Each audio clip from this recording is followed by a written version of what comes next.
มองข่าวสารผ่านแสงธรรมในช่วงที่สองดำเนินรายการโดยอาตมาภาพอนาลัยเข้าสู่ช่วงนี้ช่วงที่สองก็มาติดตามรับฟังข่าวสารต่างๆที่เป็นประโยชน์นะมีเรื่องราวข่าวสารที่น่าเศร้าเหมือนกันแต่ก็เอามาอู้จาให้ศรัทธาญาติโยมได้ฟังจากหนังสือพิมพ์ข่าวสดออนไลน์ฉบับของวันที่12พฤษภาคม2564เวลาตี 2:13 นาทีลูกชายเมาอู้บ่ฮู้เรื่องขอเงินไปซื้อเหล้าบ่ได้เกลียดให้ป่อมันนะทีนี้ป่อมันก็เลยใจขึ้นเอาไม้สั่งสอนลูกมันเหตุกรรมเหรอจะเป็นจะตายยังได้ก็มาฟังพอเนาะลูกชายเมาอู้บ่ฮู้เรื่องขอเงินซื้อเหล้าบ่ได้เกลียดให้ป่อมันป่อเป็นคนเฒ่าเปียไม้ได้ก็สั่งสอนคนเป็นแม่ก็อู้ให้ฟังปรากฏว่าใจนี่สั่นทับป่อคอตกปิกปอกบานเมื่อเวลา 21:30 นาทีของวันที่11พฤษภาคมพุทธศักราช2564ตำรวจสถานีตำรวจภูธรอำเภอเมืองจังหวัดชัยภูมิพร้อมเจ้าหน้าที่หน่วยกู้ชีพและอาสากู้ภัยมูลนิธิสว่างคุณธรรมจังหวัดชัยภูมิเข้ากวดสอบเหตุมีผู้ได้รับบาดเจ็บที่หน้าหานกาชุมชนใต้หมู่บ้านโคกน้อยหมู่11ตำบลในเมืองอำเภอเมืองจังหวัดชัยภูมิหลังได้รับแจ้งเหตุขอความช่วยเหลือที่เกิดเหตุกับป้าชาวบ้านกำลังเป็นไทยมุงล้อมรอบอัญญังกันนะจำนวน 5-10 คนด้วยกันใกล้ๆนั่นกับปะป้อจายคนไทยไว้กลางคนบาใส่เสื้อนุ่งก้าเตียวกีฬาเตียววอร์มนอนอูบมูบอยู่กับพื้นกู้ภัยปฐมพยาบาลบาดแผลก็ได้ช่วยปฐมพยาบาลใจผ้าปันหัวแล้วก็นำส่งโรงพยาบาลชัยภูมิหูจื้อมาทีหลังคือนายเอกชัยขอสงวนนามสกุลอายุ35 ปีแม่ของไอเอกชัยเนี่ยก็อู้ให้ฟังว่าลูกตัวเก่าได้รับบาดเจ็บก็เนื่องจากว่าผู้เป็นป่ออยู่ด้วยกันถึง3 คนป่อแม่ลูกเหตุเกิดก็คือลูกชายคือนายเอกชัยเนี่ยไอลูกบ่าวตัวดีเนี่ยไปกินเหล้าจนเมาอู้จ่าบ่ฮู้เรื่องเข้าบ้านมาหันป่ออยู่ที่บ้านป่อก็ปิกบ้านจากการยะให้ยานาตายหมู่บ้านละลูกชายหันป่อก็เอิ้นยกเยอะๆเฮ้ยป่อขอเอาตังค์ซื้อกินเหล้าเนอะเหรอเนี่ยเอาตังค์มาเหรอคนเป็นป่อโอ้ฮ้อนก็ฮ้อนได้ยะการก็ยะมาไอ้นี่มันกินก็เหล้าวันค่ำวันเข้าเมาหัวละน้ำเนี่ยมันอย่างสักอย่างป่อมันหันนี้ก็ใจขึ้นว่าโอ้มีตังค์มีเติงอย่างมาเอาตังค์อย่างนี้ล้ำเหลืออย่างยะการนี่มันยะกำแล้วว่าไอ้นี้ก็เลยบอกป้อใจเดือดดาหัวป้อนผู้เป็นบังเกิดเก้าโดยคำที่หยาบคายว่าสัปปะอย่างกรรมบดีกินบดีใจถึงมวลปลายบป้อรอเข้าหาป้อมันก็เลยวาดมวยไทยให้ปลายบป้อก็เปียเอาไม้ที่อยู่ใกล้นั่นนะก็เข้าไปหากับหวดหัวเฮือเนาะหวังเพื่อที่จะกำราบนะแล้วก็ให้ลูกชายนี่ได้สติเอาไม้สั่งสอนใส่บ๊อบโอ้ยนะตกอยู่กับพื้นอุบมุบเจ้าบ้านที่อยู่ใกล้น่ะขจายหล่นออกมาโอ้ยปอแล้วลุงปอนี่มันจะตายคำเมื่อนะเอามันเหกำบะมันยังล้ำเหลือบะห้านี่นะนี่ยังก็มาญะสอนยังก็บ่เอาอย่างสิยังกินตายก็เล่าห้าใกล้อยู่หั่นน่ะอย่างน่ะเดือดร้อนวุ่นวายกันก่อนที่ผู้เป็นป่อก็จะคอตกด้วยความปวดร้าวใจแล้วก็จากไปที่บ้านแล้วบอกให้ญาติพี่น้องด้วยกันนะโทรแจ้งให้ตำรวจนะนำเอาลูกบ่าวไปโรงพยาบาลกันเนี่ยนะก็ด้วยความที่ป่อเนี่ยพอเวลาโคตรแล้วก็ญะเนาะแต่ญะไปแล้วก็กินแหนงใจญาติโยมทั้งหลายเฮ้ยข่าวที่เปิ้นเสนอมานี่ทำให้เฮาฮู้อยู่อย่างนึงว่าสติเนี่ยมันสำคัญนักบทบาทของคนเป็นลูกน้ำเปลี่ยนนิสัยเนี่ยมันตึงดีรอญาติโยมพ พอไปกินแล้วกินบ่ฮู้จะอย่างใดแล้วเนาะกินเข้ามาแล้วเนี่ยโวยวายเดือดร้อนกินแล้วก็ดักกันเนาะกินแล้วยังบ่ปอไปขอเงินป่อไปยุ่งกับแม่บ่ช่วยเพิ่นยังบ่ปอไปเบียดไปเบียนเพิ่นแหมเพิ่นก็หวังเนาะจะได้ลืมตาอ้าปากได้ก็เพราะลูกหวังว่าลูกจะปิดตายามสิ้นใจลูกคนใดก็ตามที่นำมาซึ่งความภาคภูมิใจให้พ่อแม่โดยการเป็นคนดีมีชื่อเสียงในสังคมเปิ้นยกย่องนับหน้าถือตามันก็เป็นความม่วนใจของพ่อของแม่ลูกคนไหนเป็นอวชาตบุตรที่ต่ำกว่าพ่อกว่าแม่นะบ่เอาอย่างทะเลอย่างสักอย่างอ่ะนะนี่หยังก็บ่ยากกระเปิ้นเอาดีก็บ่ได้ฮะวันๆก็กินก็เหล้าเมายาไปเห็นโอ้ก็ลำบากพ่อแม่ก็เกิดความเสียอกเสียใจขึ้นนะมันต่างกันนะญาติโยมทั้งหลายทีนี้ในธรรมเพื่อก็บอกว่าลูกมี3ประเภท1ประเภทแรกอย่างที่บอกไปแล้วอวชาตบุตรที่ต่ำกว่าพ่อกว่าแม่บอกว่าจะเป็นด้านคุณธรรมความดีก็ต่ำนะพ่อแม่จิตใจสูงความประพฤติตัวเก่าก็บ่ดีเป็นคนที่บ่มีศีลมีธรรมเหี้ยนะแล้วก็ความรู้ก็ต่ำกว่าพ่อกว่าแม่ถึงแม้ว่าพ่อแม่จะจบป .4 แต่ลูกมันก็บ่จบสักกรรมอย่างนี้เป็นต้นหน้าที่การงานลูกก็ต่ำกว่าพ่อกว่าแม่แฮมเนาะพ่อแม่มีหน้าที่การงานดีลูกบ่เอาอย่างสักอย่างต่อให้พ่อแม่จะเป็นเจ้าให้เจ้านาลูกมันก็ขี้ค้านอันนี้เปิ้นฮ้องว่าอวชาตบุตรที่ต่ำกว่าพ่อกว่าแม่ลงไปประเภทที่2อนุชาตบุตรที่เปียงเต้ากับพ่อแม่นะจะว่าดีกว่าพ่อแม่ขึ้นไปก็บ่มีจะว่าเลวร้ายไปกว่านั้นก็บ่ใช่พ่อแม่เป็นอะหยังเป็นเจ้าให้เจ้านาลูกก็เป็นเจ้าให้เจ้านานั่นเนาะบ่ได้เป็นข้าราชการบ่ได้เป็นนายกอบตเทศบาลสทบ่ได้เป็นกระเปิ้นบ่ได้เป็นพ่อหลวงบ่ได้เป็นอสมบ่ได้เป็นอย่างสักอย่างพ่อแม่เปิ้นให้ไปนาก็ไปนาไปสวนก็ไปสวนเหียนะอยู่กันอย่างนั้นเนาะนะจะว่าหายไปกว่านั้นกินเหล้าเมายาก็บ่ยะอันเก่าพ่อแม่เปิ้นให้ยะอย่างใดก็ยะไปตามนั้นน่ะหรือก้ามันพ่อแม่เปิ้นดำเนินชีวิตไปอย่างใดลูกก็ตยเจริญรอยตามพ่อแม่อันนี้เปิ้นฮ้องว่าอนุชาตบุตรที่เปียงเตรียมเต้าพ่อแม่และแหมประเภท1ประเภทที่3เปิ้นฮ้องว่าอภิชาตบุตรที่ยิ่งกว่าพ่อกว่าแม่นะบอกว่าจะเป็นเรื่องคุณธรรมความดีจิตใจก็สูงส่งกว่าพ่อกว่าแม่เป็นคนมีคนถ้าเป็นเจ้าบ้านก็คนนับหน้าถือตาเนาะจบสูงขึ้นมาตัวยิ่งกว่าพ่อกว่าแม่เจริญในหน้าที่การงานและเจริญในหน้าที่การเงินพ่อแม่ได้เปิ่งปาอาศัย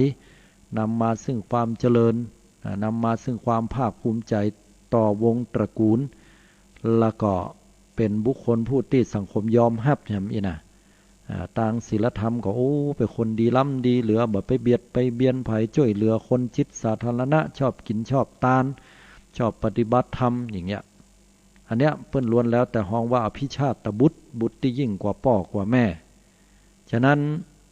ในเรื่องราวเนี่ยเปิ้นฮ้องว่าอวชาตบุตรที่มันเหลือพ่อเหลือแม่นะมันไม่ใช่เหลือสูงลงไปนะมันเหลือต่ำลงนะญาติโยม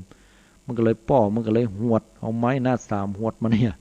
สอนหมอกมรบาเนี่ยมันยังได้ล้ำเหลือนะ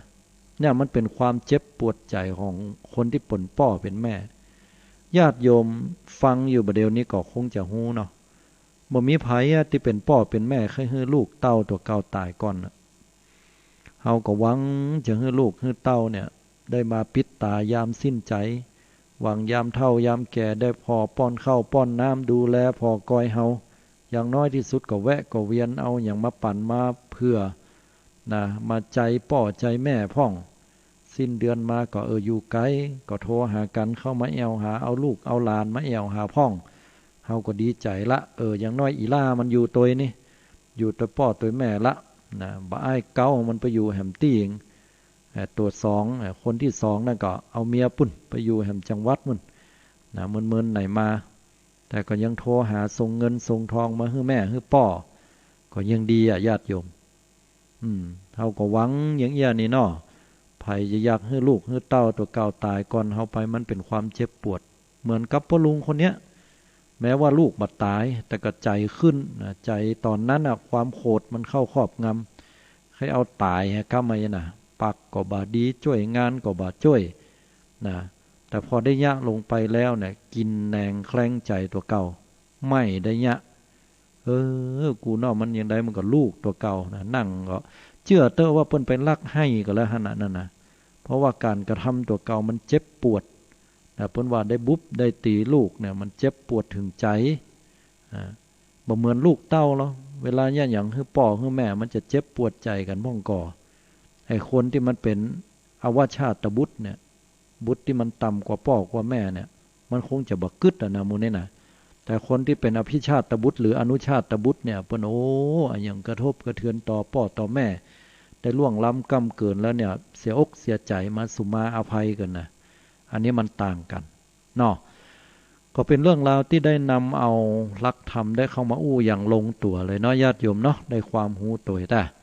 จะได้ก่อ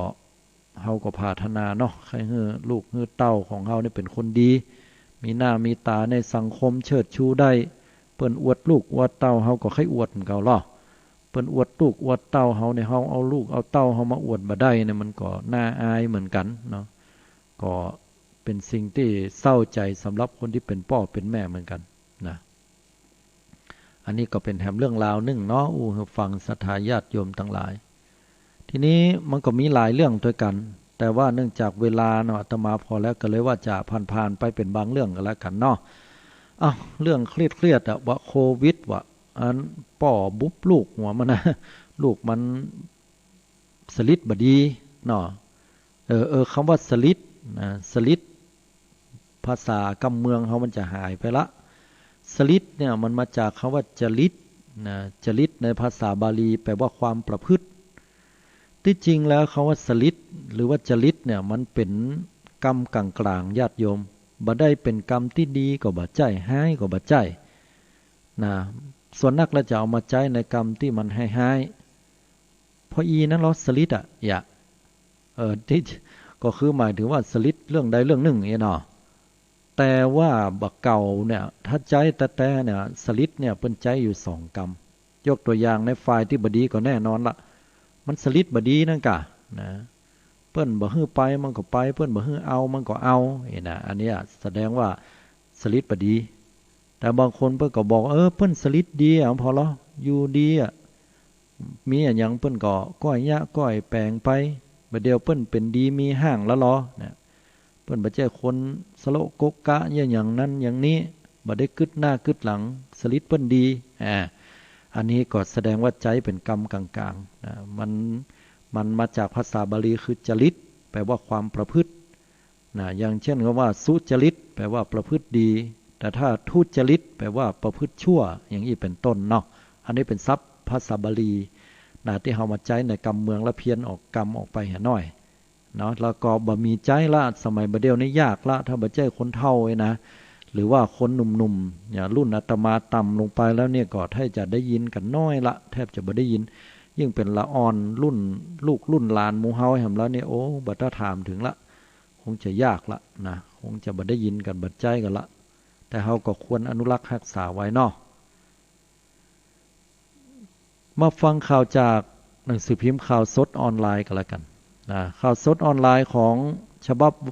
วันที่11พฤษภาคม2564เวลา8 โมงเกิงนะของตะวาเปิ้นก็เสนอข่าวน่าสนใจเหมือนกันอันนี้เป็นข่าวเบาสมองพ่องเนาะคนเฒ่าปดจายลูกดก151 คนปัทโทธโมสั่งโคยแต่ว่าเนี่ยลูกบุญธรรมก็เผยแผนแต่งงานสาวคนที่17หลังเมีย16 คนบอกเฮ้ยอิดล้ำอิดเหลือมันอึบกูวันสุมาเตญาติโยมที่ว่าอย่างนี้เพิ่นเขียนมาอีแต่หรอนะเฮาก็เสนอไปอีเนอะไปว่าอันว่าอีกันนะบ่สิมีจิตไม่กึดใจในเรื่องของลามกจกกระเปดบ่ใช่อันนะเอาเรื่องเบาสมองมาให้ฟังพ้องอีบ่ได้จ่ายลูกดก151 คนเผยแผนแต่งสาวคนที่17คือหมายความว่าเพิ่นมีเมีย16 คนละจะเอาเมียคนที่17แห่งกรรมเมียบอกว่าโอ้ยอิดล้ำอิดเหลือนะมีเซ็กมันนี่วะเอากันมันล้ำนี่วะฟังเหรอจ่ายลูกดกมีลูกทั้งหมด151 คนวันที่11พฤษภาคมจากหนังสือพิมพ์เดอะซันเปิ เปิดเผยเรื่องราวชีวิตของนายมีเช็คนยันโดโรจายจาวซิมบับเววัย66 ปีเจ้าของตำแหน่งป่อลูกดกที่สุดในโลกเพราะว่ามีลูกกับเมียถึง16 คนด้วยกันและเป็นจำนวนนักถึง151 คนคือมีเมีย16 คนแล้วก็มีลูกบ่ฮู้ว่ารวมหลานก็เนาะได้151 คนนี่วะแต่นั่นก็พ่อใจคนนี้ก็บอกว่าโอ้ผมยังบอกเปิ้งใจพอเตื้อเนี่ยนะข้าได้ลูกข้าได้เมียนักเลยนี้เกินเข้าบ่เป็นเรื่องอะก้าแล้วเอาอย่ามากินกันได้โอ้บัดใจลายกันแล้วมันจะไปหาเลี้ยงเมียมันอย่างใดน่ะลองฟังพอเนาะนายยันโดโรก็บอกว่าจำเป็นจะต้องซ้อหาไม่ยิงน่ะมาแต่งงานแห่มหลายคนเพราะว่าหมู่เมียของผมเนี่ยก็อายุนักไปพ่องจมห้องว่าโอ้บ่ใครเมียอย่างกับผมละมันใกล้อีน่ะเนื่องจากว่าตัวเก่าเนี่ยอึบมันล่ำไปหน่อยอันนี้มันว่าเน้ออีกคนเฒ่าคนนี้น่ะมันจะแต้บัดแต้อย่างได้บ่ฮู้เนาะจ่าบดีถ้ามันบอกว่าอันมันไปกินอะไรอย่างไปกินน้ำบ่เป้าเนี่ยก็บ่เป้าได้ขายดีแหละมันยังบอกว่ามันกินลำไยบ่ฮู้เนี่ยเนาะลำไยละปูนเชียงใหม่ไม่ได้แปลงอะไรเป็นยาปลุกเสกคนเฮาก็เชื่อกันเป็นคนละอย่างละอย่างนายนยันโดโรเนี่ยก็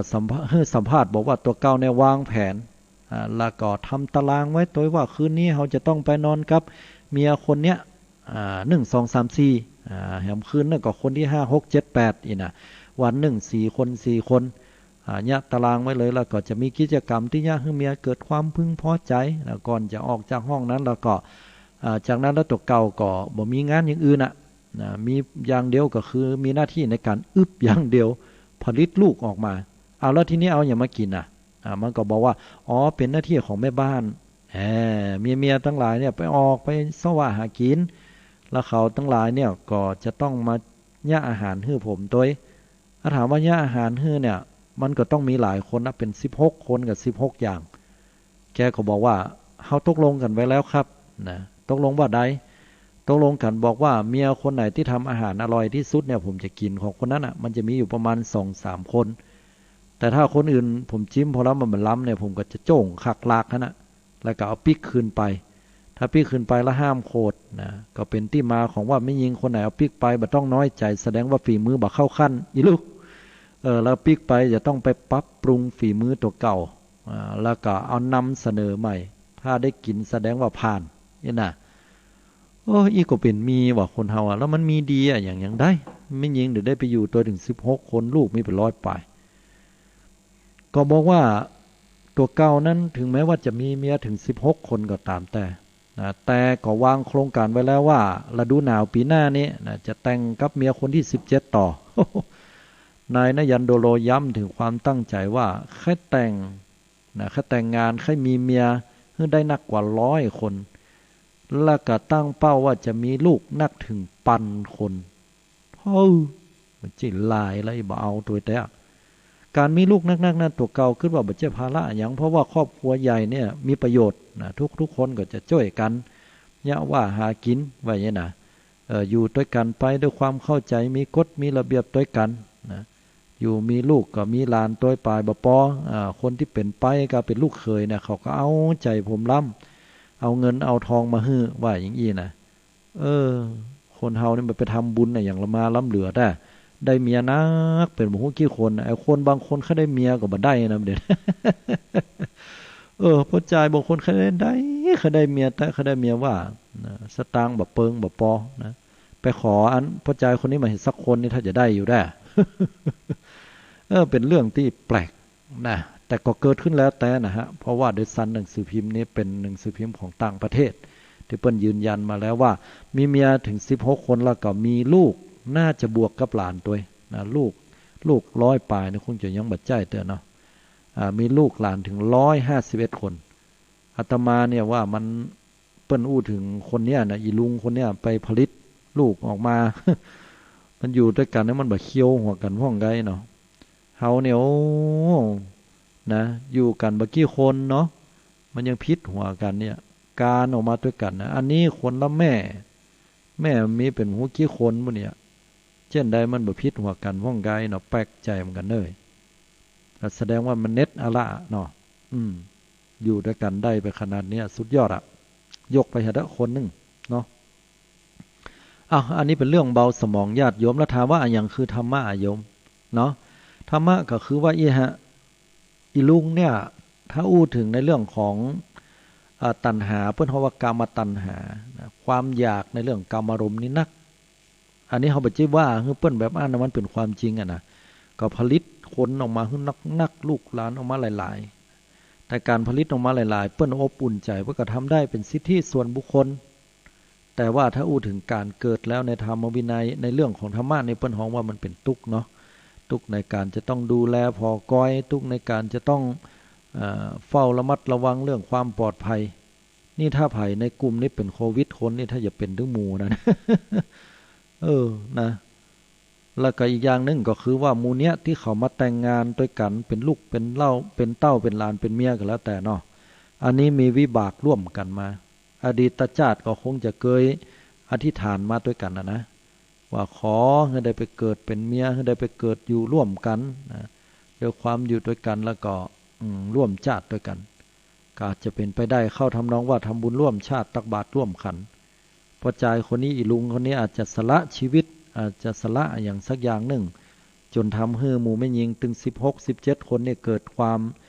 อินดูสงสารนะแล้วก็หันความดีของปลุงคนนี้ก็เลยตั้งสัจจะอธิษฐานจะมาเกิดร่วมในบรรดาลูกเต้าเราหลานนี่ก็เชื่อว่าอดีตก็คงอาจจะเป็นบริวารกาอย่างกาก็บอกว่าแต่หูว่ามาเกิดร่วมกันมันต้องมีวิบากกรรมนะคำว่าวิบากกรรมนี้ถึงกรรมดีกรรมบดีเนาะแต่อันนี้ถ้าเข้าใจกันก็เป็นกรรมดีวิบากดีถ้าบ่เข้าใจกันก็เป็นกรรมบดีวิบากบดีไปอันนี้ก็เอาเรื่องแปลกมาให้ศรัทธาญาติโยมได้ฟังกันเนาะตบท้ายรายการสุดท้ายและท้ายสุดก่อนที่จะเปิดโอกาสให้โทรศัพท์เนาะเฮามาพอเรื่องของ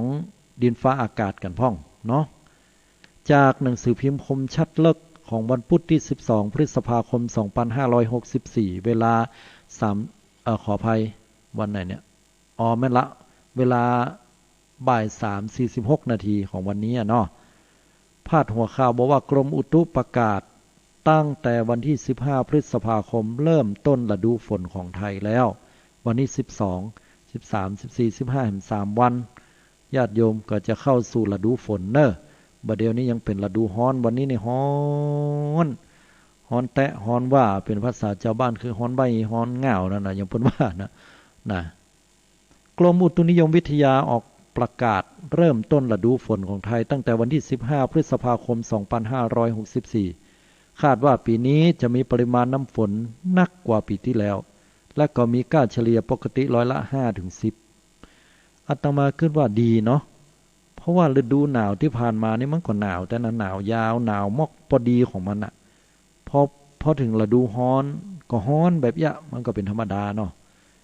แล้วถ้าฤดูฝนเนี่ยก็จะมีฝนตัวนักตามปริมาณมันก็ดีนะมันเป็นธรรมชาติดีแต่เมื่อใดหน้าหนาวแล้วบัดหนาวนี่ผิดปกติหน้าร้อนแล้วกลับเป็นหนาวนี่ก็ผิดปกติขณะเดียวกันหน้าฝนและแล้งเนี่ยผิดปกติละนะอันนี้ก็ถือว่าดีเนาะ12พฤษภาคม2564กรมอุตุนิยมวิทยาออกประกาศเรื่องการเริ่มต้นฤดูฝนของประเทศไทย2564โดยระบุว่าประเทศไทยคาดว่าจะสิ้นสุดฤดูร้อนและก็เริ่มต้นเข้าสู่ฤดูฝนในวันที่15พฤษภาคมที่จะถึงเนี้ยเนื่องจากว่าบริเวณประเทศไทยมีฝนตกชุกต่อเนื่องและครอบคลุมพื้นที่ทั่วไทยของประเทศประกอบกับทิศทางลมระดับพิษปื้นถึงความสูง 3.5 กิโลเมตรได้เปลี่ยนทิศเป็นลมตะวันตกเฉียงใต้ก็พัดนำเอาความชื้นทะเลอันดามันเข้ามาปกคลุมประเทศไทยอย่างต่อเนื่องและก็ลมชั้นบนตั้งแต่ระดับความสูง5กิโลเมตรขึ้นไปก็ได้เปลี่ยนทิศเป็นลมที่ตะวันออกเฉียงเหนือพัดปกคลุมประเทศไทยซึ่งก็ถือว่าเป็นการเข้าสู่ฤดูฝนของประเทศไทยในปีนี้คืออย่างญาติโยมมันจะมีความเย็นนะฮะความเย็นนะที่มาจากทางเหนือลงมานะแล้วก็ความร้อนนะความร้อนที่มาจากทางใต้นะลมทะเลมันมาปัดมาปะกันแล้วมันกลายเป็นฝนเนาะเป็นหอมมรสุมพ่องอย่างพ่องนี่นะในช่วงครึ่งแรกของฤดูฝนปริมาณและการกระจายของฝนจะมี นักกว่าก้าปกติส่วนในช่วงครึ่งหลังของฤดูฝนปริมาณและการกระจายของฝนจะเข้าสู่ภาวะปกติเปิ้นกำลังบอกให้หมู่เฮาว่าตั้งแต่วันที่15ไปน่ะเลยไปน่ะฝนมันจะมีนักขึ้นพอสู่ในช่วงหลังๆปลายๆแล้วมันเกิดเป็นปกติละไอ้น่ะอย่างใดก็ตามในช่วงในบางช่วงจะมีฝนตกหนักแล้วก็ติดต่อกันหลายวันอาจก่อให้เกิดสภาวะน้ำท่วมฉับพลันและน้ำป่าไหลหลากในหลายพื้นที่ฤดูฝนปีนี้คาดว่าจะมีปริมาณน้ำฝนหนักกว่าปีที่แล้วและหนักกว่าค่าเฉลี่ยร้อยละ 5-10 ฤดูฝนของไทยตอนบนจะสิ้นสุดประมาณกลางเดือนตุลาสำหรับภาคใต้โดยเฉพาะฝั่งตะวันออกจะมีฝนตก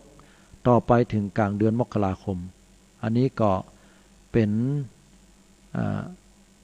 การคาดการณ์ว่าพายุหมุนเขตฮ้อนจะเข้าสู่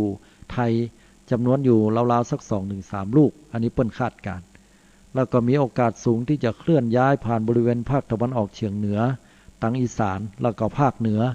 ในช่วงเดือนสิงหาและก็เดือนกันยาอย่างนี้เป็นต้นเนาะอันนี้ก็เป็นเรื่องราวของลมฟ้าอากาศนะว่าเป็นอย่างใดพ้องเปิ้นบอกมาวันที่15เนาะเปิ้นก็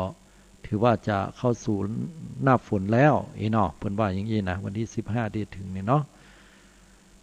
ศรัทธาญาติโยมทุกท่านทุกคนนะวันนี้ก็มีเวลานักเลยนะที่เราจะได้ได้จาตักตายกันภายบรับบันนอนเตื้อเมื่อวันก่อนอนเมื่อคืนนอนบันรับเนาะโควิดไปไหนก็ไปบ่ได้ฮ้อนก็ฮ้อนใหญ่น่ะโทรเข้ามากันได้ญาติโยมทั้งหลาย0966806683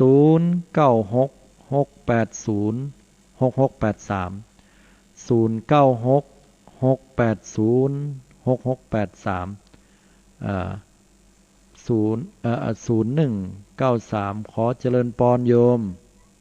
นมัสการเจ้าพระอาจารย์เมื่อเจ้าอย่างมาออกเจ้าออกกะจัดอยู่ละโยมที่ไหนโยมอยู่แถวไหนฮัลโหลโยมอยู่แถวไหนเจ้าอยู่บ้านข้างน้ำเจ้าโดยสเกตค่ะจัดอยู่ละโยมเปิ้นโทรเข้ามากันจัดนักโยมบ่ได้ฟังกะแล้วก็เป็นของตุลุมวัดปากตางเจริญเนี่ยโอเคเป็นยังเนาะโยมได้วันนี้ฟังรายการแล้วก็เป็นได้พ่องได้ดูคนอินเดียเนาะแล้วถ้าเมืองไทยสิจะอีอะไรเนี่ยเจ้าถ้าเมืองไทยเป็นอย่างนี้ก็คงจะลำบากใจหน่อยเนาะบ่น้อยละนักเลยล่ะนะตายว่านะเจ้าเนาะแม่นละใจอ่อนเจ้าพระอาจารย์วันบ่ได้ไปไหนอยู่กับบ้านฮ้อนก็ฮ้อนแม่นอะเจ้าฮ้อนพอสมควรเลยทีเดียวจะได้ขอรักษาดูแลสุขภาพเพื่อดีนะโยมเจ้าขอบคุณเจ้าพระอาจารย์กับเหมือนกันเนาะเจริญพรสาธุสาธุ เจริญพร5913เจริญพรโยมไปตาเจ้าท่านอาจารย์เจ้าโทรมาจากทางใดจ๋า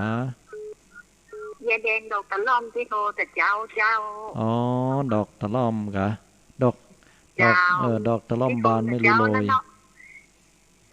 ถ้าหาได้เบอร์โทรแต่เจ้าวันนี้ก็ได้โทรละบุญละแม่นได้ได้จากันก็ม่วนงันสันเล่าเนาะเจ้าของอาตมานี่ไปไหนก็เอาพระเอาเจ้าเนี่ยเนาะได้สบายใจสรณะที่เปิ้งเนาะเจ้าอาตมานี่จัดรายการสัปดาห์นึงก็เตื้อนึงเนี่ยก็แฟนคลับก็มันเนี่ยก็ได้ปะกันเนี่ยเตื้อเนาะก็บ่ค่อยได้ได้จากันสักเท่าใดนะท่านอื่นๆก็ดีที่ว่าเพิ่นมีหลายช่วงเวลาเนาะก็เป็นโอกาสที่ดีได้ช่วยกันจัดรายการก็ถือว่าเป็นความโชคดีนะได้ปะให้ญาติโยมบ่ได้ง่อมแต่ของอาตมานิยมถ้าอย่าลืมกันพ่องก็หาเนี่ยฮะติดหนึ่งปะกันเตื้อหนึ่งเลยถ้าอย่าลืมกันพ่องไก่นะวันนี้ได้สองวันเดียวนี้2เวลาเนาะ2เวลามันจะมีวันเดียวได้โยมแล้วก็ช่วงพูดในเนาะใช่ละก็เป็นอย่างโยมเอาตามเหตุมันเนี่ยกะตามเหตุตามปัจจัยเนาะก็ถือว่าช่วยกันเผยแพร่เนาะหลักคำสอนของพุทธเจ้าเนาะเจ้า จะได้ก็อนุโมทนาที่โทรเข้ามาเนาะเจ้าไว้สาเจ้าโชคดีโชคดีสาธุกูโตนกูองอ่ะเจ้าดีละผลบุญกรรมบุญจูเนาะเจ้าสาธุเจ้าไว้สาเจ้า6538เจริญปรโยมการมัสการเจ้าโยมพิสมัยนะไปลืมเอาแชร์ที่อันธรรมะคลายเครียดนะ104ธรรมะคลายเครียดก็อนุโมทนาตัวกหันมีหลายๆคนไปกดไลค์กดแชร์ก็ดีใจอยู่เนาะเป็นกำลังใจที่ดีก็วันนี้มันก็น่าไปหัวอยู่นะข่าวสุดท้ายเนี่ยมีลูกเป็น100 กว่าคนเป็นไปได้ไงเนาะมันเป็นไปแล้วฮะเพราะหนังสือพิมพ์เดอะซันนี่มันเป็นของต่างประเทศเปิ้นเนาะมันจะเป็นของอินเดียนะมันจะเป็นของนั่นเองมั้ยประเทศนะเปิ้นแต่ก็ยอมรับเนาะว่าโอ้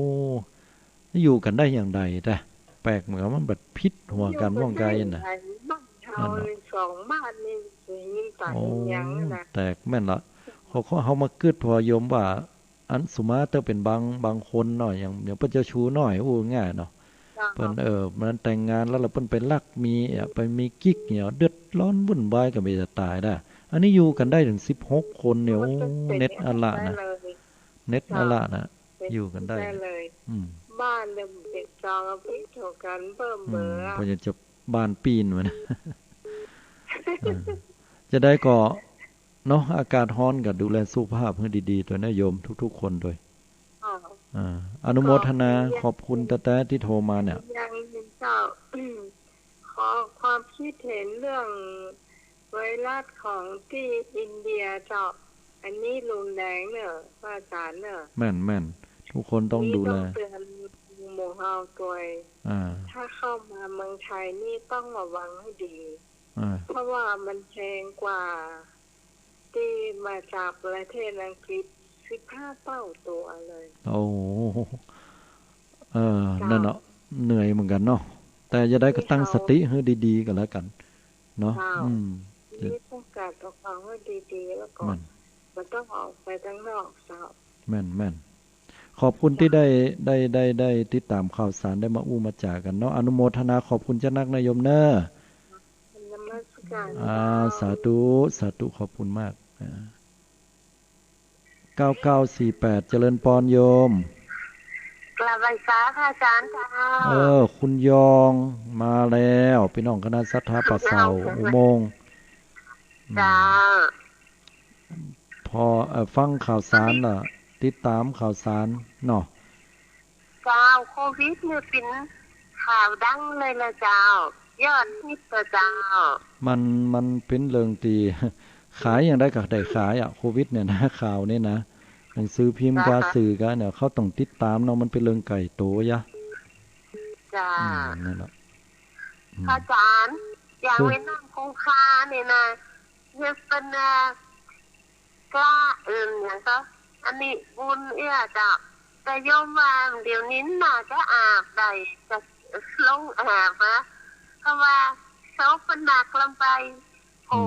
ออกจากเวียดนามมาตึงเขาหวังหนังของพวกเนาะเจโลกันเขาจะหนักแขนหนักเลยนะจ๊ะแม่นละคือคุณโยมมันความเจอของอินเดียเนี่ยมันอยู่กันมาเป็น3 ปั้น 4 ปั้นกว่าปีนะมันลบล้างได้ยากเพราะมันฝังหักลึกเข้าไปแล้วนะขนาดพระพุทธเจ้าเนี่ยสุดยอดเฮติหันก็ยังสามารถที่จะเอาความเจอของเขาเหล่านี้นะมดเสงหายไปได้เนี่ยมันก็ยังเหลือมาจนถึงกูวันเนี่ยหลวงพ่อเหรอนะเพราะนั้นก่อนเพิ่นจะบอกว่าไฟนิ่มเคยดับเตียนเวียดนามคงคาที่เพิ่นเข้าซบตั้งข้างกันนะแม่นถูกต้องแต่ก็เป็นเฮาไปหันสัจธรรมเนาะสัจธรรมชีวิตจะได้ก็อนุโมทนาขอบคุณเนอะที่ได้โทรมามีแหมหลายสายโทรเข้ามาเนาะเจริญพรบุญกรรมบุญจูเนอะโชคดีเนาะพี่น้องนะโอ้หลายเบอร์บ่ได้รับต้องขออภัยตัวเนอะโทรเข้ามาหมาย7631เนาะ โทรเข้ามาใหม่แหมกำหนึ่งโยมนะอันนี้ก็มาละ7631เจริญปอนโยม631เจริญปอนโยมแต่ก็เจ้าจากตั้งใดจ้าได้สเก็ตเจ้าดอยสเก็ตหรือเป็นยองเป็นลือกะมันยองเป็นยองกับเป็นลือมันกันนะเนาะแมนอันเดี๋ยวก่อนถามก่อนไม่ลงอยู่ลงเหนือกับลงใต้อันนี้คือนะอยู่ตีปาค่าไก่กับลงไก่ลงเนื้อนั่นน่ะพี่น้องมันก็ลงไก่ลงเนื้อเองน่ะแม่นเลยเป็นยองที่โชว์ให้จะมาเจ้าไก่แจงเนี่ยนะใช่จำได้แล้วโมนเดี๋ยวไม่ลงอู่ละโมนน่ะสั่งบ่หัวหมูบ่สั่งหัวหมูแกะสั่งเลนอินเดียหัวหมูเนาะแมนจะได้เห็นไม่หลงก็ปรุงเนอะปรุงวางเฮาถามมาใส่ใจล่ำแต่ว่าเฮาเหอระมัดระวังบางคนเนี่ยเขาใส่ใจจนมันเครียดจนหูซึกว่ามันบ่โมนมันบ่ดีมันเครียดล่ำไปเพิ่นก็บอกว่าเฮาฟังแล้วก็เหอมันปรุงวางเอาใจสบายที่สุดมาอันยังจะเกิดก็มันเกิดว่าท่านบอกบ่มาทางบ้านเฮาเต็มวัดลึงว่าบ่ยายเขาบอกวัดว่า5นี่นะพระเนรก็นักแท้พระเนรเพิ่นมีหลายอยู่กับแม่ลงเนรมีหลายเนรดังภาคทางพุทธใหญ่นะไม่เห็นหรอกไปเห็นที่น้องบูนเนี่ยนะเห็นนะครับก็เพิ่นมีหลายยังก็เอาไปหือไปยังไปหือเนาะว่าสงสารเนาะแม่นยายอยู่คนเดียวนะอันฉันเอาผู้ใหญ่นะ80ปลายละอายุ80ปลายก็ว่าถ้าจะ80yearเนาะมันพศ80เนาะพศ80ก็เตาก็โยมแม่อาตมาน่ะก็ได้เป็นเซลล์เดียวก็โยมแม่แล้วน่ะเป็นยังจะได้นี่ผ่าตัดหัวเข่านะผ่าตัดหัวเข่าเป็นยังคนเฒ่านั่นเป็นยังปุ่นไปบ้านเก่าแล้วมื้อหนอจ้าแม่อาตมาเสียไปแล้วเป็นดังพระเพียบยังได้ไปวัดน้ำเดี๋ยวไปวัดหามันได้แล้วไปใส่บาตรแล้วก็มาใส่บาตรแล้วก็มาเนาะแล้วก็วันเช้าวันติดลงดินทบาทถึงวันแม่เสียวเฮ้ยแม่เสียวมันถ้าไปกึดอย่างหลายคนอื่นเขาไปวัดไปว่าเนี่ยเวลาเขาไปนั่งเนี่ยขณะคนหนุ่มกำลำกล่องสัก60ปลายเนี่ยเขายังนั่งมานั่งตังอีเก้าอี้ป๊อกกันละถ้าแม่เสียวได้ไปนั่งเก้าอี้จริงดีสงสารบิ๊กเนาะแม่นแต่วันพระก็ไปใส่บาตรแล้วก็มาอยู่นะบ่จะเป็นจึงอยู่บนเมื่อใดเนาะก่อนแล้วก็มาก่อนแล้วก็แม่นฟังเป็นลังได้ฟังนี่แหละฟังมาเจ้าก็มาแรงมาคืนนี่แล้วถามเกินอันเมเซลอันขออนุญาตห้องว่าเมเซลนะเตาเดียวกับอีแม่เนาะเตาเดียวกันอันถามว่าฟังเดี๋ยวก่อนฟังธรรมเจ้าในปินธรรมยองในโมเหนือฟังธรรมมาเจ้าเดี๋ยวนี้มาก็ลองฟังเปิดฟังอยู่คนเดียวอนุโมทนาเนอชัดเจนดีขอบคุณหลายๆเนออยู่ดีมีสุขเนอมาลงเนี่ยเอาดับไปแล้วมันได้ถามชื่อกันดีนะเป็นว่าเตาเดียวกับอันโยมแม่เนาะแม่อาตมาเนี่ยเมี่ยไปแล้วนะสมัยมันเก่ากำบักเก่าถ้าอายุเตากันนี่เป็นห้องแม่เซลปอดเซลเดี๋ยวเมี่ยเฮ้ยไปเอาว่าตามเหตุตามปัจจัยเนาะปออุ้ยแม่อุ้ยนะเปิ้นว่ากันถ้าเวลาเป็นคนลาวก็ฮ้องปออุ้ยแม่อุ้ยฮ้องอุ้ยนะอีป้ออีแม่อีปี้นะเปิ้นอู้กันนี่ประเดี๋ยวบ่เมียแล้วคำว่าอีก็หยาบไปเหี่ยวว่าก็มันเป็นกรรมสุภาพของเฮาสมัยก่อนเนาะมันก็ว่าตามเหตุนั่นก็อาตมาไปแอวนะไปแอวเตี้ยนทั้งหลายหน้าเปิ้นฮ้องอีแก้วอีบ่เป็นกรรมสุภาพของเปิ้นนะอีแก้วเนี่ยนะบ้านเฮาลองมาฮ้องกันอีแก้วนี่เป็นเรื่องเป็นราวกันนะได้อีใส่กันเนี่ยถือว่าบ่สุภาพที่จริงแล้วที่แท้แล้วเนี่ยก็กรรมเหล่านี้มันเป็นกรรมที่เช่นพ่อเช่นแม่เฮาเนาะเปิ้นอู้อย่างคนยองบางคนคนลือบางคนเนี่ยเปิ้นจะอู้กับลูกกับหลานมึงเขาลูกในมาเปิ้นถึงว่าอย่างเนาะมึงเขาลูกในมานะอันนี้แสดงว่าเปิ้นอู้อย่างมิตรภาพที่ไพเราะที่สุดละนั่นล่ะแล้วบางเตื้ออาตมาสะดุ้งแต่ก่อนบ่เคยนะพอดีได้ฟังอันคนเฒ่าไตลือเปิ้นอู้นะ เออพระโตนั่นไปอยู่ในเฮมีเลยนี่2 โตนี่นะของตุเจ้าเป็นตัวเป็นว่าเปิ้นอู้กันเอี้ยวะคนยองก็ดีคนลือสมัยก่อนนะอ๋อเฮาบ่ฮู้ล่ะนี่นะเป็นว่าเป็นเฮานี่ซื่อบื้อ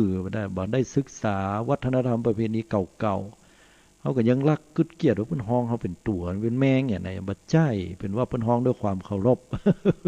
เอ้า9050เนาะเจริญปอนโยมพระเจ้าโทรมาจากที่ใดโทรจากสระปีเจ้าสระปีบ้านใดจ๋าบ้านนันทารามเจ้านันทารามบ้านชื่องามแต่นันทารามตำบลใจฐานเจ้าตำบลใจสถานเป็นยังไงไปตังหลงปุ้นนี่ปลอดเชื้อเนาะสบายใจได้เนาะเจ้ามันก็มีห้องห่างๆเจ้าก็เนื้อปลอดเชื้อแต่นี่จะไปเอวร้อยนะปลอดได้ก็บ่ปลอดบ่ปลอดท่านเล่าข่าวอินเดียเด้อเศร้าใจแต่น่ะแต่อันล่าสุดนี่นอกจากเอานี้เขาก็อันหยังบ่ฮู้ว่าอินเดียนี่มันมีสปะอย่างคือหั่นหมดอ่ะเอาพุทธเอาหยังก็เทวรูปไปขว้างก็มีนะอันอย่างหลายอย่างอีกเมื่อก่อนพระเจ้าตั้งประเทศไทยนี่เพิ่นก็ไปตั้งเพิ่นเนาะเพิ่นไปเพราะว่าเพิ่นที่เพิ่นไปกันนี่เพิ่นจะว่าไปแค่ไปแอวม่วนโยมมันบ่ใช่ว่าไปแอวน้ำม่วนนะโยมอินเดียนี่นะมันร้อนบ่พอหน้าหนาวก็หนาวนะแล้วไปบ่พอการเดินทางเนี่ยยากลำบากห้องน้ำห้องท่าถ้าคุณหญิงคุณนายจะไปเนี่ยถ้าใจบ่เด็ดเนี่ยบ่เท่าไปไปแล้วเนี่ยมันห้องน้ำมันบ่มีคืออุ้ยง่ายๆก็ลงกอบ้ายอย่างเขาว่านะลายกอบงน่ะของไผของมันบางเตื้อบ่มีต้นไม้เนี่ยต้องไปนั่งกันเป็นจ๊อกป๊อกไว้อีนะขนาดนั้นก็นะแล้วเป็นประเทศของพระพุทธเจ้าเนาะใช่เพราะฉะนั้นแล้วเนี่ยประเทศอินเดียที่เปิ้นไปกันอย่างโยมว่าตุเจ้าไปเนี่ยเปิ้นไปตามกรรมของพระพุทธเจ้าหรอพุทธเจ้าบอกว่าถ้าเฮาปรินิพพานไปแล้วพุทธบริษัท4ถ้าได้ไปแสวงบุญมาที่สถานสังเวชนียสถานแปลว่าสถานที่ก่อให้เกิดความสลดระลึกถึงนะ4อย่างคือสถานที่ประสูติตรัสรู้แสดงปฐมเทศนาและปรินิพพานจะได้บุญมหาศาลอีน่ะพูดว่าอีน่ะได้บุญนักเนี่ยนะฮัลโหลอูไปอูมากล้าโทรหมดเหรอกะขอโทษตัวเน้อโยมเน้อจวนอูพูดไปเหรอสายอ้าวโทรมาใหม่ได้เนาะหรือว่าท่านอื่นๆจะโทรมาก็ได้0966806683จวนอู้ก็มีเรื่องอู้แต่ถ้าบ่ได้จวนอู้ก็บ่มีเรื่องอู้0966806683โทรเข้ามากันได้เน้อไผที่บ่รับบ่นอนเตื้อแล้วไผที่ขาบอยู่แล้วก็บ่ยอมโทรสักเตื้อน่ะฟังอย่างเดียวเห็นเนาะอันนี้ใครบ่ใครให้กำลังใจกันสักเท่าใดโทรเข้ามาก็ดีนะญาติโยมบ่ได้มีกันตรงกันเทศสักอย่างนะเทศเอาบุญนะบรรยายเอาบุญญาติโยมทั้งหลายถือว่าเอาบุญช่วยงานพระศาสนาแทนกำเข้ากำน้ำก็เอาละดีใจแล้วเนาะขอญาติโยมได้ธรรมะได้แนวคิดตันเหตุการณ์บ้านเมืองนะมีธรรมะสนใจธรรมะก็โอ้ดีใจละได้ตานได้ทรายกำเข้ากำน้ำก็พอละเนาะ6440เจริญปอนโยมครับนมัสการครับท่านอาจารย์จากที่ไหนครับเนี่ยโดยสเก็ตครับโดยสเก็ตเนาะพระธาตุโดยสเก็ตครับพระธาตุโดยสเก็ตเป็นพระคุณเจ้าไหมครับหลวงพ่อไหมเนี่ยครับผมสาธุนะครับผมอาจารย์เรียกกับโยมที่สมัยครับเหรอฮะเป็นไงครับติดตามรับฟังรายการอยู่ตลอดไหมครับมาเรียนกับฟังเช้าได้กับฟังครับฟังอยู่เนาะท่านเจ้านี่ก็ได้ติดตามรับฟังอยู่ก็อนุโมทนาตัวเจอโยมที่สมัยสักหน่อยครับไม่หลับไม่นอนเลยเนาะโยมพรจากเจ้าเลยเนาะนั่นน่ะเปิ้นเป็นแฟนคลับตัวยงเรามื้อนี้นะคนโทรมาก็เลยโทรมาเจอสักหน่อยดีไม่หลับไม่นอนเลยเนาะใช่ครับฟังอยู่นะครับครับสาธุเจริญพรเจริญพรกะอนุโมทนาบุญทุกเจ้ากับโยมกับหมู่ว่าไปก่อน6892เจริญพรโยมค่ะมาสักการค่ะจากไหนเอ่ยจ๊ะ จากสันทรายแม่โจ้เจ้า สันทรายแม่โจ้โอ้ยดีอกดีใจได้โทรมา โทรวันนั้นทีแล้วเพราะว่ารู้แล้ว เพราะว่าไม่ได้จัดรายการค่ะอ๋อที่เหรอโทรฮะไปวันนั้นทีนะ ใช่ใช่แล้ววันใช่นี้ได้ยินจาก YouTube ป้าก็เลยโทรว่าเปิดจัดรายการไหมอะไรอย่างเงี้ยค่ะอ๋อจัดฮะวันนี้จัดอยู่อ๋อจัดมีสาระดีอ่ะทุกเรื่องทุกอย่างเลยกำลังฟังค่ะเริ่มฟังก็หาเริ่มฟังเนาะบ่ค่อยได้ติดตามเนาะแต่ก่อนบ่ฮู้เนาะเจ้าแล้วก็ดีมีสาระเนาะก็นึกว่าไร้สาระอีนะให้หยุดจัดไปเลยเด้เปล่าเจ้าดีเจ้าสอนดีรู้แบบคล้ายๆอย่างว่า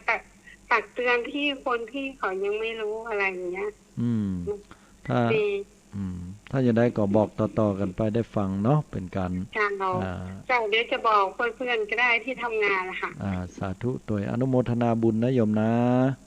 จ้าเจริญพรบุญกรรมบุญจูต่อมา8075เจริญพรโยมว่าเจ้าโอ้จากทางใดจ้าเสียงอะจากเกโฮมยาวโอ้เจ้าโฮมกะเจ้าโอ้อยู่ติดจัดไก่เนาะทั้งผู้นี้อากาศร้อนก็จ้าร้อนแกร้อนนักเนาะวันนี้เนาะแต่ใจร้อนเดี๋ยวได้ยินตังแจ้โฮมตังบ่ใช่ว่าแจ้โฮมอย่างเดียวเนาะตังนั้นลำปางนี่เปิ่นไปฉีดยากันนักนี่ล่ะลงทะเบียนกันหลายก็หันข่าวลงเนี่ยกำหูเหม็นฉีดกระต่ายแม่นเนาะเนาะมันก็กึ่งกลางๆได้การตัดสินใจเนี่ยเฮาจะฉีดกะบ่ฉีดกะน่ะมันก็หลายมันคิดได้หลายอย่างเนาะของยี่ได้บ่ฉีดเนอก็กลัวโรคจะมาจะเป็นหาเหมาะอันว่าฉีดเนอเกิดบ่จับก็จะตายกลัวตายเหมือนกันโลกแท้แต่คนเฮาอ่ะบ่อยากนะปีก็ฉีดลมก่อนมาเป็นเด้งเป็นเชิงกันมั้ยเป็นอะยะสลึงสะจึงอ่ะให้หม้อปักปิดปักเบลก็มีนั่นเอ้าเนาะตามเหตุโทรมาเองเนี่ยเป็นว่าเรื่องกำลังใจเนาะขอบคุณหลายๆเลยโทรข้ามดอยมาเนี่ยนะแถวอันเพื่อแจ้โฮมบ่กันยินดีจัดหนักเน้อโชคดีอยู่ดีมีสุขบุญกรรมบุญจูสาธุอันนี้โทรมาจากทางแจ้โฮมเนาะ080966806683ญาติโยมโทรเข้ามาตักตายกันได้ตลอดดีใจนะฮะที่ได้โทรเข้ามาพี่น้องอู้ลาวนะอู้ลาวก็คืออู้ตังกำเมืองนะเนาะแต่ละพื้นที่นะอู้ไทยก็มีอู้ยองก็ม่วนเนาะ2149เจริญพรโยมค่ะนมัสการเจ้าไผ่จ้าเนี่ยนะคุณอันนี้หางดงเจ้าอยู่หางดงเชียงใหม่เจ้าที่เกโชก็เจอนะเดี๋ยวเบอร์ใหม่เนาะเบอร์ใหม่แต่ใจเดิมเจ้าตัวใจนี่ก็กลัวแล้วก็คอยยืมหลังมือเห็นน้อยฮะอะไรอย่างก็กลัวใจก็กลัวแล้วขอยืมหลังนี่มือเห็นน้อยเอาไว้สร้างบารมีกะเอาไว้สร้างบารมีสร้างความดีเนาะงานบุญมันคือมัน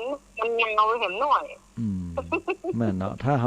าใครมีอายุมั่นยืนยาวเฮาก็อย่าประมาทโยมอย่างพุทธเจ้าตรัสไว้นั่นเนาะมันอย่างที่โยมว่านะถูกต้องแล้วเพราะว่ากว่าเฮาจะใหญ่มาเนี่ยเนาะโอ้หลายปีนะเนาะพ่อแม่ต้องดูแลพอก้อยไหนเฮาจะเป็นสาวเป็นบ่าวมาแต่งงานกันแฮมโอ้กว่าจะมาถึงประเดี๋ยวนี้ได้เนี่ยใช้เวลาเหมือนแบบนี้ก็ปล่อยอยู่นักเลยมันถึงบ่ได้นักเสียนั่นถ้าจะได้เหี่ยก่อใครอายุยืนยาวก็อย่าประมาทแต่อย่างใดที่สุดแล้วจะได้เหี่ยก่อขึ้นอยู่กับวิบากกรรมเฮาตัวเนาะเอาเป็นว่าเฮาพยายามจะดูแลทุกอย่างทำให้มันดีที่สุดบ่ประมาทนะมีสุขอนามัยที่ดีสุดท้ายแล้วมันบัดตายด้วยโควิดมันก็อาจจะตายกับอย่างอื่นเป็นธรรมดาเนาะแต่ยังได้ประเดี๋ยวนี้ก็พาธนามันอายุมันแก่นยืนยาวไว้ก่อนนะ มันยาว แม่นแล้วว่าโควิดห่างไปละจะไปวัดแพทย์ทารีคุณชายปิกมาเลยกันหนักนั่นนะครับวัดพระธาตุรามาเขาก็ยุดฮะยุดสำนักในปิดมาเมินละเป็นเกือบ2 เดือนละที่อื่นก็ปิดหมดเลยก็ว่าเพิ่นหายไปก็ได้จะเปิดก็ปิกมาแหมนั่นเนาะเวลาหมดแล้วเนาะอันตัวอีก่อนเนาะโยมโอกาสหน้าโทรหากันใหม่สาธุขอบคุณหลายๆโอกาสเวลาหมดไปแล้วเนาะญาติโยมทั้งหลายอันก็ขอให้ทุกท่านนะเจริญด้วยอายุวันนะสุขภละมีความสุขความเจริญขาดแคล้วต่อโรคระบาดโควิด-19 ทุกประการสัปดาห์หน้ามาปะกันใหม่เนาะวันพุธหน้าเนาะเจริญปอน